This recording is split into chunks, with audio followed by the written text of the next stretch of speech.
Jake, which side are you on? That depends entirely on what we're talking about. Soft life or hard work? Oh, that's actually a harder question than it sounds. Every time I see this debate online, and it comes up constantly, I notice that both sides are so certain they're right. The hustle culture side says if you're not grinding, you're losing. The soft life side says rest is productive. Boundaries are health. Peace is the goal. And both sound reasonable, and both sound sometimes like a trap. Exactly. And today, we're not picking a side. We're doing something more interesting than that. I'm Jake. And I'm Anna. Welcome to Speak First English, where we speak first and think second. And today, we're giving you the English for one of the most talked about debates in modern culture. And more importantly, we're helping you find your own answer. Because the balance between effort and ease, between ambition and rest, between pushing forward and protecting your peace, that balance is personal. And knowing how to talk about it in English means you can actually participate in conversations that matter. Let's talk about it. Today's topic, soft life versus hard work, finding your balance. And we want to define our terms right at the start because these phrases mean different things to different people, and a lot of the online debate is actually people arguing about different things without realizing it. Soft life, as a cultural concept, is the idea that you prioritize ease, comfort, rest, joy, and low-stress experiences, that you deliberately choose a life that doesn't exhaust you, that you set boundaries, protect your energy, and refuse to sacrifice your well-being for productivity. Hustle culture, or grind culture, the counterpart, is the idea that hard work, sacrifice, and relentless effort are the only path to meaningful success, that comfort is the enemy of achievement, that you should always be building, always pushing, always optimizing. And the debate between them is real and important because both extremes create problems. And the answer, for most people in most lives, is somewhere in the middle. But the middle looks different for everyone. And in English, the language for talking about this debate, for expressing your own position, for navigating conversations about ambition and rest, that language is rich and specific. And today, we build it. Before we start, please share this episode. Share it with someone who is either working themselves into the ground or struggling to find the motivation to work at all. Both people need to hear today's conversation because both extremes have a cost. Let's find the balance. Anna, let's start with a question I think reveals a lot about this debate. What do you think drives each extreme? What makes someone commit fully to the grind or fully to the soft life? Fear. Both of them. Both? Yes.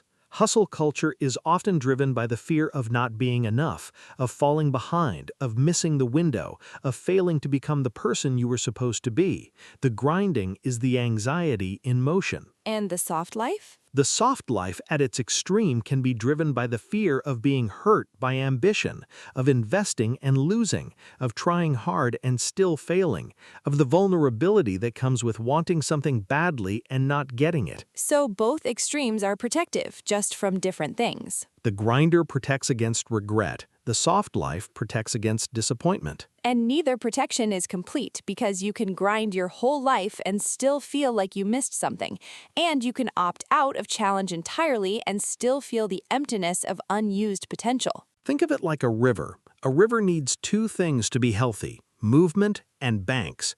If it only moves with no banks to shape it, it spreads out and becomes a swamp. Shallow, stagnant, going nowhere. And if it only has banks, rigid, unyielding, but no movement, no flow, it becomes a canal, contained, functional, but not alive. The healthy river has both movement and banks, the energy of flow and the structure that gives it direction. Hard work is the flow. Soft life is the banks. And the balance between them is what makes the water go somewhere worth reaching. That's the whole episode. Find your river. Can I tell you about a year I got this completely wrong? Please. About 5 years ago, I was fully in hustle mode, completely.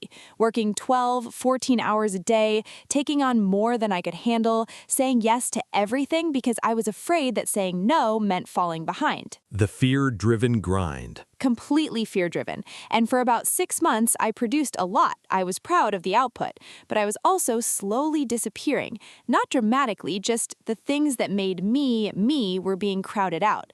The reading I loved, the people I wanted to spend time with, the quiet morning walks.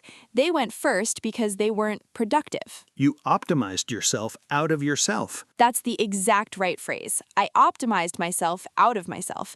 And the moment I noticed it was when a friend asked me what I'd been enjoying lately, and I couldn't answer. Not because I'd been too busy to enjoy things, but because I had actively decided that enjoying things was something to do after I'd earned it, after I'd achieved enough. And had you achieved enough? No, because enough had no fixed point. The goalpost moved every time I got close. That's the trap of the grind. You can always justify one more push, one more sacrifice, because the goal is always just ahead. And what shifted it? I got sick. Nothing serious, just ill enough to have to stop for 2 weeks. And in those 2 weeks, I rested, really rested. And on the other side of the illness, I came back with something I hadn't had in months: clarity, energy, actually wanting to work. The rest wasn't the enemy of the work, it was the condition of it. The rest was the condition of it, and I had been treating it as the reward, which meant I was constantly running on borrowed energy and wondering why my work felt flat. So neither pure grind nor pure soft life, but the rhythm between them. Push, then recover. Effort, then rest. Output, then input. Like breathing. Like breathing, you can't only exhale, you also have to inhale. Let's build the vocabulary for both sides. Tip 1. Tip 1. Learn the language of hustle culture. Because if you're going to navigate this debate in English or understand it when it comes up in conversation, you need to know the phrases both sides use. Hustle culture vocabulary. Let's go through it. Grinding, or the grind. Working hard and consistently, often without breaks. I've been grinding for months. The results are starting to show. Or he's in full grind mode right now. Don't expect to hear from him much. The hustle, the act of working hard, especially entrepreneurially. She built that business through sheer hustle. Side hustle, a second income stream alongside your main job. Rise and grind, a motivational phrase meaning wake up early and work hard, used both sincerely and ironically. The rise and grind mentality works for some people, for others it leads straight to burnout. Outwork everyone. The idea that effort is the primary competitive advantage. If you outwork everyone in the room, results will follow. No days off, the extreme hustle philosophy, often critiqued for being unsustainable. The no days off mentality sounds impressive, but it ignores how recovery actually works. Sacrifice now, reward later. Delayed gratification as the core principle. I'm in the sacrifice phase right now, building something that will pay off in a few years. And critically, hustle culture and grind culture are now used critically as often as they're used aspirationally. Knowing both uses is important for reading the room. The language of hustle culture. Know it so you can use it, understand it, and critique it when necessary. Tip number 2, the other side of the vocabulary. Tip 2, learn the language of the soft life. Soft life itself, a lifestyle that prioritizes comfort, ease, rest, and low-stress experiences. She's building her soft life, remote work, slow mornings, no unnecessary stress. I'm not lazy, I'm intentionally designing a soft life. Setting boundaries, protecting your time and energy by saying no to things that drain you. Setting boundaries at work isn't selfish, it's what makes me sustainable long-term. Protecting your peace, actively guarding your emotional and mental well-being. I had to step back from that situation to protect my peace. This phrase is very commonly used in English-speaking cultures right now. Know it. And rest is productive. The reframe that rest is not the opposite of work, but a part of it. I'm learning that rest is productive. I come back from a real break with better ideas and more energy. Work-life balance, the classic phrase for maintaining proportion between professional and personal life. I've been prioritizing work-life balance more seriously since I burned out last year. And intentional living, making deliberate choices about how you spend your time and energy rather than just reacting to demands. I'm trying to live more intentionally, fewer commitments, but deeper engagement with each one. And slow living, a philosophy of moving through life at a more deliberate, less rushed pace. The slow living movement is partly a reaction to hustle culture and partly just rediscovering what actually matters. The language of the soft life. Neither endorsement nor critique, just the vocabulary for one of the most talked about cultural shifts of the last decade. Tip number 3, and this one gives you the cultural context, why this debate is so charged and what it's really about underneath the surface. Tip 3, understand the cultural map of this debate. Because this debate, soft life versus hard work, doesn't happen in a vacuum. It's deeply embedded in questions about race, gender, class, and generational experience. The soft life movement, for example, has particularly strong resonance for Black women and women of color globally, who have historically been expected to work harder for less reward, who have been denied the luxury of rest as a cultural concept. For them, claiming the soft life is a political act, a refusal of an expectation that never applied equally. And hustle culture, while it sounds universal, has often been critiqued as a narrative that benefits people who already have advantages. The idea that anyone can make it if they just work hard enough ignores structural barriers that make the playing field uneven. Understanding this context, even briefly, makes you a much more sophisticated participant in this conversation in English. And here's the language for engaging with this nuance. I think the soft life debate means different things depending on who's having it. The idea that hard work alone determines outcomes ignores a lot of structural realities. For some communities, rest is a form of resistance, not laziness. And from the other side, I understand the critique of hustle culture, but I also think effort still matters. The question is who gets to benefit from it equally. There's a version of this debate that's about privilege and a version that's about universal principles, and they're not the same conversation. The cultural map. Know where this debate comes from. It makes your English richer and your thinking sharper. Tip number 4, and this one is the most personal tip of the episode. Tip 4, build your own rhythm language. Because the answer to soft life versus hard work isn't a single fixed position. It's a rhythm, and that rhythm is personal, shaped by your values, your energy, your season of life, your specific goals. And being able to describe that rhythm in English to other people is one of the most sophisticated things you can do in a conversation about this topic. Here's the language for describing your personal rhythm. I go through seasons, intense work periods followed by deliberate recovery. Both are intentional. Shows awareness of your own patterns. I believe in hard work, but I've learned that the quality of my effort matters more than the quantity of my hours. Nuanced, neither pure hustle nor pure soft life. I've been designing my life around sustainable effort rather than maximum effort. It produces better results over time. Sophisticated framing. I used to confuse busyness with productivity. I'm learning the difference. Honest and relatable. I protect certain things, my mornings, my health, my relationships, because without them, the work isn't worth it anyway. Values-based. Shows what you're working for, not just how hard. And perhaps the most complete sentence you can offer in this debate. I believe in working hard for things that matter to me and protecting the life that makes that work meaningful. That sentence, say it out loud in English, contains everything: effort and purpose, ambition and protection, work and life, your position without the binary. Find your rhythm, find your language for it, and use it in English. And our final tip, tip 5, and this one is purely practical, the conversational toolkit for when this topic comes up with native English speakers or in online English communities. Tip 5, master how to have this conversation in English. Because this is one of those topics that comes up everywhere, at work, in social settings, in online English communities, and having the ability to engage meaningfully rather than just nodding or staying silent is a significant social skill. Here is the toolkit. Entering the conversation. I've been thinking about this a lot lately. I think the answer is more personal than the debate usually acknowledges. Thoughtful, non-combative entry. Sharing your experience. I went through a period of really intense work, and it taught me a lot about where the limits actually are. Personal, honest, inviting. Acknowledging complexity. I think both sides have a point. The question is which point applies to which situation.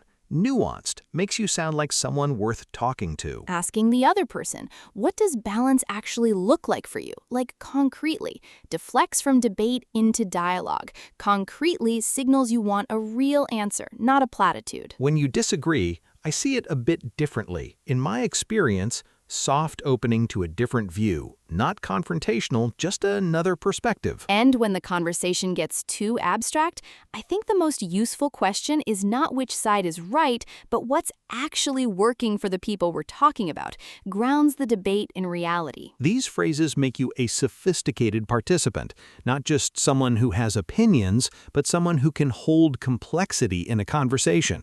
And that quality, in any language, makes people want to talk to you. Master the conversation, not just the vocabulary, the actual, real, flowing English conversation about something that matters. Anna, today's words are about work, rest, balance, and the language of a life deliberately designed. Let's look at them. Yes, our word tour. These words will help you talk about ambition, rest, and everything in between in real, natural English. First word, sustainable. Sustainable means able to be maintained over a long period without causing harm or exhaustion. I'm trying to find a sustainable pace when I can maintain for years, not just months. Or sustainable effort produces better long-term results than unsustainable intensity. Next, intentional. Intentional means done on purpose, with conscious awareness and choice. I'm trying to be more intentional about how I spend my energy. Or intentional rest is different from passive collapse. One restores you, the other just pauses you. Then, boundaries. Boundaries are limits you set about your time, energy, relationships, or work to protect your well-being and values. Setting clear boundaries has changed my relationship with work completely. Or boundaries aren't walls, they're the shape of what you're protecting. We also used ambition. Ambition is the strong desire to achieve something, usually something significant. I have a lot of ambition, but I've learned to direct it rather than just fuel it. Or ambition without direction is just restlessness. And balance. Balance is the state of having the right proportions of different elements, not necessarily equal amounts, but the right amounts for the situation. Balance for me means different things in different seasons. Or I don't think balance is a fixed point. It's something you keep adjusting. And one more, trade-off. A trade-off is a situation where you have to give up one thing to gain another. There are trade-offs in every approach. The question is which trade-offs you can live with. Or hustle culture minimizes the trade-offs until you can't ignore them. Soft life makes them explicit from the start. Your Speaking Gym challenge today. Answer this question out loud in English. What does balance look like for you right now, concretely? 1 minute. Speak. Notice what comes out. Before we finish, 4 things to take from today. Step 1. Identify where you are right now, honestly. On a scale of pure grind to pure soft life, where are you? Not where you want to be, where you are. Name it. Step 2. Identify the cost. What is your current position costing you? The pure grinder, what are you losing? The pure soft life, what are you avoiding? Both answers are important. Step 3. Describe your ideal rhythm in 1 sentence in English. I want to work hard on things that matter and protect the life that makes that work worth it. Or your version, whatever is true. Say it out loud. And step 4, next time this debate comes up, use one of today's phrases to go beyond the binary. I think the answer is more personal than the debate usually acknowledges. That sentence alone elevates every conversation about this topic. Quick recap. Tip 1, the language of hustle culture. Grinding, the hustle, rise and grind, sacrifice now, know the vocabulary, know the critique. Step 2, the language of the soft life. Soft life, protecting your peace, rest is productive, intentional living, the other side of the vocabulary spectrum. Tip 3, the cultural map. This debate isn't just about productivity, it's about race, gender, class, and who gets to rest. Step 4, your rhythm language.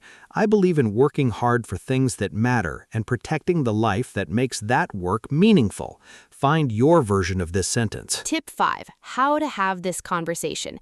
Enter thoughtfully, stay curious, ask the concrete question, move from debate to dialogue. Our question for today. Right now, in this season of your life, which pulls you more strongly? The desire to work harder or the desire to rest and protect your peace? Write it in the comments, in English, your honest answer, because knowing which direction you're leaning is the first step to finding your actual balance. And if the answer is both, write that, because both is often the most honest thing anyone says about this debate. There is no right answer to this debate. There is only your answer. And your answer might change next year. That's not inconsistency, that's wisdom. This was Speak First English. Until next time, speak first, think second. And please, find the river that's yours, the flow and the banks, the effort and the ease, both in your proportion. Take care. Bye, everyone. Bye-bye.